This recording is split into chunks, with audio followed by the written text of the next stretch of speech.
सिंगरौली जिले के सरई क्षेत्र अंतर्गत हिंदुस्तान पेट्रोलियम गोड़बहरा में लगभग 2 बजे पहुंचे सिंगरौली के फूड इंस्पेक्टर पेट्रोल पंप के दस्तावेज चेक करने के पश्चात रिश्वत की बड़ी मांग की गई। वही मैनेजर पद पर कार्यरत कामता प्रसाद उपाध्याय द्वारा बताया गया कि 20,000 रुपए की मांग करने लगे और गाड़ी में 30 लीटर डीजल भी फिर न देने पर गाली गलौज करने लगे। जबरदस्ती अपनी गाड़ी में 30 लीटर डीजल डलवा लिया और 20,000 रुपए रखे काउंटर में अपने हाथ से निकाल लिए।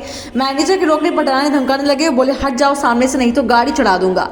चले गए। कुछ देर बाद में वहां निकलकर सरई थाने में लिखित आवेदन दिया, जिसकी जांच कर उचित कार्रवाई की जाए और पूरी घटना की जानकारी मीडिया के समक्ष बयान के साथ रखा गया। देखना ही होगा कि ऐसे गैर जिम्मेदार अधिकारी के ऊपर कोई कार्रवाई भी होती है या नहीं। सिंगरौली से ब्रजेश तिवारी की रिपोर्ट। क्या नाम है आपका? मेरा नाम कामता प्रसाद उपाध्याय है। मैं Jai Maa Dhanauja filling station Godbahra petrol pump का मैनेजर हूँ। क्या मामला था फूड इंस्पेक्टर को लेकर के? फूड इंस्पेक्टर जी लगभग हमारे यहाँ 2:30 बजे के आसपास आए और हमारे पास पेट्रोल पंप के संबंधित दस्तावेज मांगे। दस्तावेज उनको प्रस्तुत किया गया और सारे दस्तावेज हमारे सही पाए गए और फिर उनके द्वारा हमसे डिमांड किया गया कि भाई हम साल भर में आए हैं तो हमारा काहे का डिमांड? रिश्वत की डिमांड? रिश्वत का डिमांड करने लगे कि साल भर के बाद हम आए हैं तो हमारा जो भी है तो हमको दिया जाए। तो हम बोले सर कि हम तो भाई अपने उच्च लोगों से बात करेंगे और ऐसा हमारे पास तो कुछ ऐसा जानकारी है नहीं।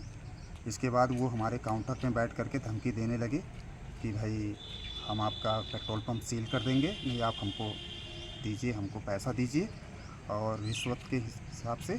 और इसके बाद फिर हमारे काउंटर में 20,000 रुपये रखा था वो लिए और 30 लीटर अपने गाड़ी में डीजल भराए। हमारे मतलब जबरदस्ती निकाल लिया आपके काउंटर से 20,000? और काउंटर से हमारे 20,000 जबरी ले लिए वो। हाँ।